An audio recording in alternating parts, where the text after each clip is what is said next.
Hi, everyone. It's Miss Vinson, one of the third grade teachers at Mary Bethune. And today we are going to be reading chapter 7 of The Chocolate Touch. Listen closely. Chapter 7. All right, boys and girls, Miss Plimsoll said. It is almost time for lunch. Clear up your things. Paint pots secured closed, brushes washed, paintings unpinned and laid out to dry, drawing boards stacked against the wall. Ah, there goes the bell. Front row first. Timothy leading, then Robin in a single file. Go. John, alone, walked slowly in the throng, hurrying along the corridors to the school cafeteria. The school was proud of the cafeteria and the food served in it. The room was spacious and bright, with windows all the way along one side, overlooking the playground and the playing fields beyond. The opposite side was wholly taken up by the shiny silver service counter.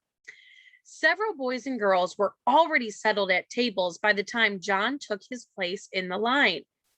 Enviously, John noticed a boy at a nearby table suck at straws dipped in a milk bottle that was dull with frost. John could imagine the refreshing taste of cold, creamy milk.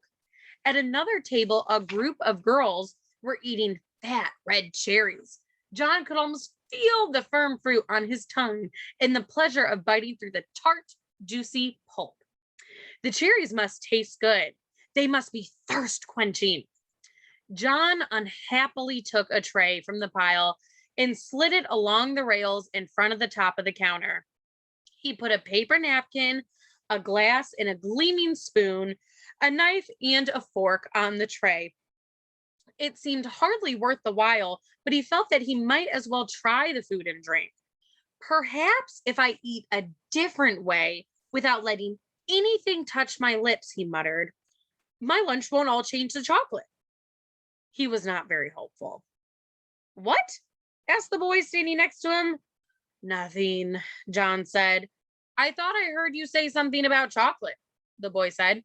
I hope this is the day for chocolate cream pie, he added. That'd be super.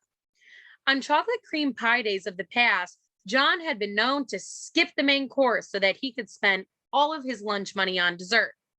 The thought of 4 pieces on chocolate cream pie now suddenly made his stomach feel as though they were on a roller coaster, an uneasy, flibberty gibberty sensation. John shuddered. Okay, he commented, wrinkling up his nose. The other boy shrugged his shoulders and started to choose his meal.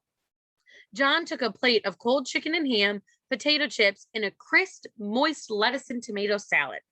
The white of the chicken, the pink of the ham, the gold of the potatoes, the pale green of the lettuce, and the red of the tomato looked delicious. He also took a half pint of milk, a thick crusted whole wheat roll, and a cool pat of butter, a tumbler of water with ice cubes clinking against the glass, and a dish of fresh fruit, slices of orange and grapefruit and banana and grapes. John's tray was loaded with just the sort of meal his mother was always trying to persuade him to eat. Until today, John had always thought it was pretty dull to eat sensible things when there was sweeter food and drink to be had. Today, however, the sensible things looked most appetizing, and his mouth began to water in its new sticky way. John paid for the lunch with his money his mother had given him, went to an empty table, and sat down. His fingers trembled with eagerness. He cut a slice of lettuce. His fork went through the leaves with a promising crunch. And here's that picture that's on the page in chapter 7. He stuck the prongs of the fork into a mouth-sized piece of lettuce and carefully inserted it into his mouth. The lettuce didn't touch his wide, stretched lips. John's teeth came together in crisp layers of sweet chocolate. He took a small piece of potato chip, tilted his head back until he was looking straight up at the ceiling, and dropped the morsel straight down into his throat. He felt it go down, down, down, down, down. a sharp fragment of sweet, sweet chocolate. He tried the milk, the ice water, the fruit. Every solid and liquid that he sampled was transformed as soon as it entered his mouth. Then he became aware of a shocking novelty that he hadn't noticed at breakfast. At the rim of each glass, there was a small semicircle of opaque brown. The bowl of his spoon and the prongs of his fork had become brown.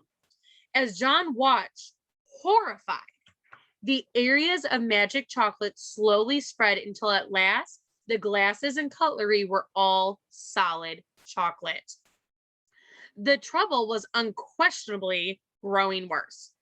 John's scalp tightened with fear. What am I going to do? He asked himself miserably. Oh dear, what is going to happen to me? Leaving his tray of chocolate food and drink and utensils, John stumbled away from the cafeteria and out to the playground. And that, boys and girls, is chapter 7 of The Chocolate Touch. So I have a quick question for you before we go. My question is, think back in chapter 7. What were the 2 non-chocolate foods that John sees first that make his mouth water?